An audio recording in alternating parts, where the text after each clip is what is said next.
Hello welcome back to my YouTube channel 100 days weight loss ಚಾಲೆಂಜಲ್ಲಿ ಇವತ್ತು ದಿನ 15 ಆಗಿರುತ್ತೆ. ಬೆಳಗ್ಗೆ ಎದ್ದ ತಕ್ಷಣ ಡಿಟಾಕ್ಸ್ ಡ್ರಿಂಕ್ ತೊಗೊಳ್ತಾ ಇದ್ದೀನಿ. ಇದೇನಪ್ಪ ಡಿಟಾಕ್ಸ್ ಡ್ರಿಂಕ್ ಅಂದರೆ 1.5 ಲೋಟ ಅಷ್ಟು ನೀರಿಗೆ 1 ಟೇಬಲ್ ಸ್ಪೂನಷ್ಟು ಜೀರಿಗೆ ಹಾಕಿ ಚೆನ್ನಾಗಿ ಕುದಿಸಿ 1 ಲೋಟ ಕನ್ಸಿಸ್ಟೆನ್ಸಿಗೆ ಬರೋವರೆಗೂ ಕುದಿಸ್ಕೊಂಡು ಶೋಧಿಸ್ಕೊಂಡು ಕುಡಿದ್ರೆ ಅದೇ ಡಿಟಾಕ್ಸ್ ಡ್ರಿಂಕ್ ಆಗುತ್ತೆ. ಆ್ಯಂಡ್ ಡೈಜೆಷನ್ಗೆ ತುಂಬಾ ಒಳ್ಳೆಯದು ಆ್ಯಂಡ್ ವೆಯ್ಟ್ ಲಾಸ್ಗೂ ಕೂಡ ಇದು ತುಂಬ ಹೆಲ್ಪ್ ಮಾಡುತ್ತೆ.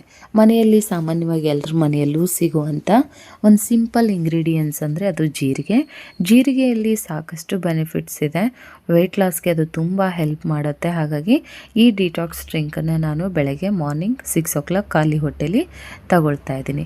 ಬ್ರೇಕ್ಫಾಸ್ಟ್ಗೆ ಒಂದು ಇಡ್ಲಿ, ಸೀಡ್ಸು, ತರಕಾರಿ, ಒಂದು ಬನಾನಾ, ಸ್ವಲ್ಪ ಕಾಯಿ ಚಟ್ನಿ ತೊಗೊಂಡು ನನ್ನ ಒಂದು ಬ್ರೇಕ್ಫಾಸ್ಟನ್ನು ಮುಗಿಸ್ಕೊಳ್ತಾ ಇದ್ದೀನಿ. ಈ ಸೀಡ್ಸ್ ಲಿಂಕ್ ಬೇಕಂದರೆ ನನ್ನ ಡಿಸ್ಕ್ರಿಪ್ಷನಲ್ಲಿರುತ್ತೆ, ಚೆಕ್ ಮಾಡ್ಕೊಳ್ಳಿ. ಸೊ ಹೋಗಿ ಮೀಶೋಲಿ ಆಫರಲ್ಲಿ ನಡೀತಾ ಇದೆ, ಪರ್ಚೇಸ್ ಕೂಡ ಮಾಡ್ಬೋದು.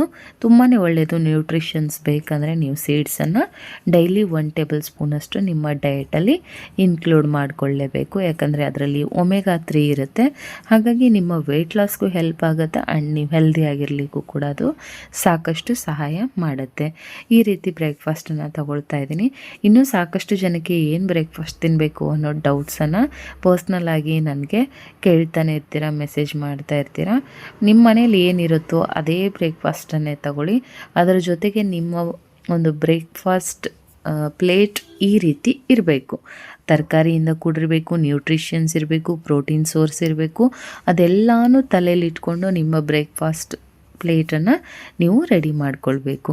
ಮುಂದಿನ ದಿನಗಳಲ್ಲಿ ನಾನು ಸಿರೀಸ್ ಮಾಡ್ತೀನಿ ಯಾವ ಥರ ರೆಸಿಪಿಗಳು ಮಾಡ್ಕೊಳ್ಬೇಕು ಅಂಥೇಳಿ. So weight ಮಾಡ್ತಾಯಿರಿ. ಲಂಚಿಗೆ ನಾನು ಸ್ವಲ್ಪ ಟೊಮೆಟೊ ರೈಸ್ ಬಾತನ್ನು ತೊಗೊಂಡಿದ್ದೀನಿ, ಸ್ವಲ್ಪ ಹಸಿ ತರಕಾರಿ ಮತ್ತು ಆರೆಂಜ್ ಲೋ ಕ್ಯಾಲರಿ ಫ್ರೂಟ್ ಆಗಿರುತ್ತೆ ಆ್ಯಂಡ್ ವೆಯ್ಟ್ ಲಾಸ್ಗೆ ತುಂಬಾ ಹೆಲ್ಪ್ ಮಾಡುತ್ತೆ. ಸೊ ಹಾಗಾಗಿ ಯಾವುದಾದ್ರೂ ಸೀಸನಲ್ ಫ್ರೂಟ್ನ ತಗೊಳ್ಳಿ, ಅದು ಲೋ ಕ್ಯಾಲರಿ ಫ್ರೂಟನ್ನು ತಗೊಳ್ಬೇಕು. ಸಂಜೆ ಬಂದಾದಮೇಲೆ ಇದು ಆ್ಯಸ್ ಇಟ್ ಈಸ್ ನನ್ನ ರುಟೀನಲ್ಲಿ ಇದ್ದೇ ಇರುತ್ತೆ, ಗ್ರೀನ್ ಟೀ. ನನ್ನ ವೆಯ್ಟ್ ಲಾಸ್ ಜರ್ನಿಯಲ್ಲಿ ತುಂಬ ಹೆಲ್ಪ್ ಮಾಡಿರುವಂಥ ಒಂದು ಪ್ರಾಡಕ್ಟ್ ಏನಾದರೂ ಇದ್ದರೆ ಅದು ಈ ಗ್ರೀನ್ ಟೀ, ಮೈ ಮೋಸ್ಟ್ ಫೇವ್ರೇಟ್. ಇದು ಫುಡ್ ಕ್ರೇವಿಂಗನ್ನು ಕಂಟ್ರೋಲ್ ಮಾಡುತ್ತೆ ಆ್ಯಂಡ್ ನಮ್ಮ ಬಾಡಿನ ಡಿಹೈಡ್ರೇಟ್ ಆಗದೆ ಇರೋ ಹಾಗೆ ನೋಡಿಕೊಳ್ಳುತ್ತೆ.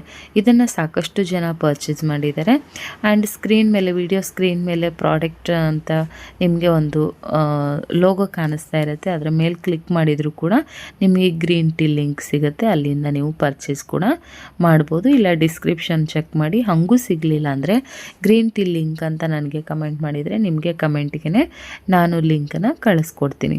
ತುಂಬ ಚೆನ್ನಾಗಿದೆ, ಬೇಗ ವೆಯ್ಟ್ ಲಾಸ್ ಆಗುತ್ತೆ ಆ್ಯಂಡ್ ಡಯಟಲ್ಲಿ ಮಸ್ಟ್ ಆ್ಯಂಡ್ ಶುಡ್ ಇದಿರಲೇಬೇಕು.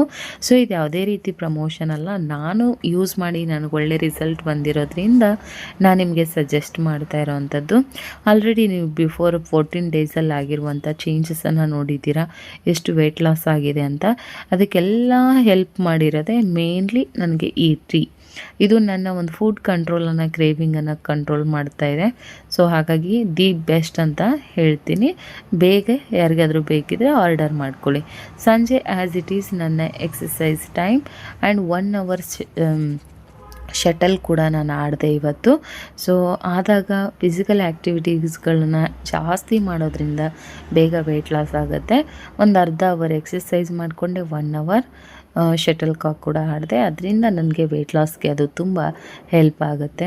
ಮನೆಯಲ್ಲೇ ಗೊತ್ತಿರುವಂಥ ಸಿಂಪಲ್ ಎಕ್ಸಸೈಸ್ಗಳನ್ನೇ ಮಾಡ್ಕೊಳ್ತೀನಿ. ನಾನು ಏನು ಪ್ರೊಫೆಷ್ನಲ್ ಎಕ್ಸಸೈಸ್ ಮಾಡ್ಕೊಳ್ಳೋಷ್ಟು ಕಲ್ತಿಲ್ಲ, ಬಟ್ ನನಗೆ ಗೊತ್ತಿರುವಂಥ ಸಿಂಪಲ್ ಒಂದು ಬಾಡಿ ರಿಲ್ಯಾಕ್ಸೇಷನ್ಗೆ ಏನು ಬೇಕೋ ಆ ಥರದ ಸಿಂಪಲ್ ಎಕ್ಸಸೈಸ್ಗಳನ್ನು ಮಾಡ್ಕೊಳ್ತಾ ಇರ್ತೀನಿ. ಆ್ಯಂಡ್ ನನ್ನ ರಾತ್ರಿ ಡಿನ್ನರ್ ಪ್ಲೇಟರ್ ಹೀಗಿತ್ತು. ಸ್ವಲ್ಪ ಕ್ವಾಂಟಿಟಿಯಲ್ಲಿ ರೈಸು ಮತ್ತು ತರಕಾರಿ ಸಾಂಬಾರು, ಒಂದು ಆಮ್ಲೆಟ್ ಹಾಕ್ಕೊಂಡಿದ್ದೆ ಆ್ಯಂಡ್ ಸೌತೆಕಾಯಿ ತೊಗೊಂಡು 1 ಟೇಬಲ್ ಸ್ಪೂನಷ್ಟು ತುಪ್ಪನ ಹಾಕ್ಕೊಂಡು ನನ್ನ ಒಂದು ರಾತ್ರಿ ಊಟನ ಮುಗಿಸ್ಕೊಳ್ತಾ ಇದ್ದೀನಿ. ತುಪ್ಪ ತಿಂದರೆ ದಪ್ಪ ಆಗ್ತಾರೆ ಅಂತ ಕೇಳಬಹುದು. ಸೊ ದಪ್ಪ ಆಗ್ತಾರೆ ಖಂಡಿತ. ಹೆವಿ ತುಪ್ಪ ತಿಂದಾಗ ದಪ್ಪ ಆಗ್ತಾರೆ. ಪ್ರತಿನಿತ್ಯ ನಮ್ಮ ಊಟದಲ್ಲಿ 1 ಟೇಬಲ್ ಸ್ಪೂನ್ ತುಪ್ಪ ಇರೋದು ತುಂಬಾ ಒಳ್ಳೆಯದು ಆರೋಗ್ಯದ ದೃಷ್ಟಿಯಿಂದ. ಹಾಗಾಗಿ ಸೊ ಡಯಟ್ ಮಾಡುವಾಗ ನಮ್ಮ ಬಾಡಿಗೆ ಬೇಕಾದಂಥ ಎಲ್ಲ ನ್ಯೂಟ್ರಿಷನ್ಸ್, ಪ್ರೋಟೀನ್ ಪ್ರತಿಯೊಂದು ನಮ್ಮ ಬಾಡಿಗೆ ಸಿಗಬೇಕು ಅಂದರೆ ನಾವು ಹೆಲ್ದಿಯಾಗಿರುವಂಥ ಆಹಾರ ಪದ್ಧತಿ ಪದ್ಧತಿಯನ್ನು ರೂಢಿಸ್ಕೊಳ್ಬೇಕಾಗತ್ತೆ.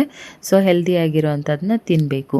ಎಷ್ಟು ತಿಂತೀವಿ ಅನ್ನೋದು ಎಷ್ಟು ಇಂಪಾರ್ಟೆಂಟೋ ಏನನ್ನು ತಿಂತೀವಿ ಅನ್ನೋದು ಕೂಡ ಅಷ್ಟೇ ಇಂಪಾರ್ಟೆಂಟ್ ಆಗಿರುತ್ತೆ. ಹಾಗಾಗಿ ಹೆಲ್ದಿ ಫುಡ್ನ ನೀವು ಕನ್ಸ್ಯೂಮ್ ಮಾಡ್ತಾ ಬಂದರೆ ಖಂಡಿತವಾಗ್ಲೂ ವೆಯ್ಟ್ ಲಾಸ್ ಆಗುತ್ತೆ. ಆ್ಯಂಡ್ ಮತ್ತು ಬೆಡ್ ಟೈಮ್ಗೆ ನಾನು ಇದೊಂದು ಇನ್ಕ್ಲೂಡ್ ಮಾಡ್ಕೊಂಡಿದ್ದೀನಿ.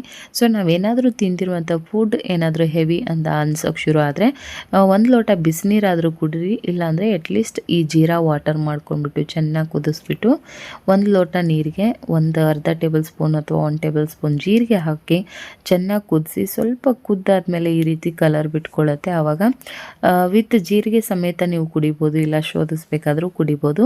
ನಾನು ಮಾರ್ನಿಂಗ್ ಶೋಧಿಸಿ ಕುಡಿದಿದ್ದೆ. ರಾತ್ರಿ ಡೈಜೆಷನ್ಗೆ ಹೆಲ್ಪ್ ಆಗಲಿ ಅಂತ ನಾನು ಜೀರಿಗೆ ಸಮೇತ ಈ ಡ್ರಿಂಕ್ಸನ್ನು ನನ್ನ ಬೆಡ್ ಟೈಮಲ್ಲಿ ತಗೊಂಡು ಇವತ್ತಿನ ಒಂದು ಡೇನ ಮುಗಿಸ್ಕೊಳ್ತಾ ಇದ್ದೀನಿ. ಸೊ ಇದೇ ಥರ ಸಪೋರ್ಟ್ ಮಾಡ್ತಾಯಿರಿ. ಸಬ್ಸ್ಕ್ರೈಬ್ ಮಾಡ್ಕೊಳ್ದೆ ಯಾರಾದರೂ ನನ್ನ ವಿಡಿಯೋನ ನೋಡ್ತಾ ಇದ್ದರೆ ಸಬ್ಸ್ಕ್ರೈಬ್ ಮಾಡ್ಕೊಳ್ಳಿ, ಲೈಕ್ ಮಾಡಿ, ಶೇರ್ ಮಾಡಿ, ಕಮೆಂಟ್ ಮಾಡಿ. ಹಾಗೆ ನಿಮ್ಮ ಫ್ಯಾಮಿಲಿ ಫ್ರೆಂಡ್ಸ್ಗೂ ಕೂಡ ವಿಡಿಯೋನ ಶೇರ್ ಮಾಡಿ, ಹೆಲ್ಪ್ಫುಲ್ ಆಗಲಿ. ಯಾವುದೋ ಬೇಡದೇ ಇರೋದಕ್ಕೆಲ್ಲ ಸಪೋರ್ಟ್ ಮಾಡ್ತೀರಾ, ಒಂದು ಒಳ್ಳೆ ಇನ್ಫಾರ್ಮೇಷನ್ ವಿಡಿಯೋಗೆ ಸಪೋರ್ಟ್ ಮಾಡಿ, ಸಬ್ಸ್ಕ್ರೈಬ್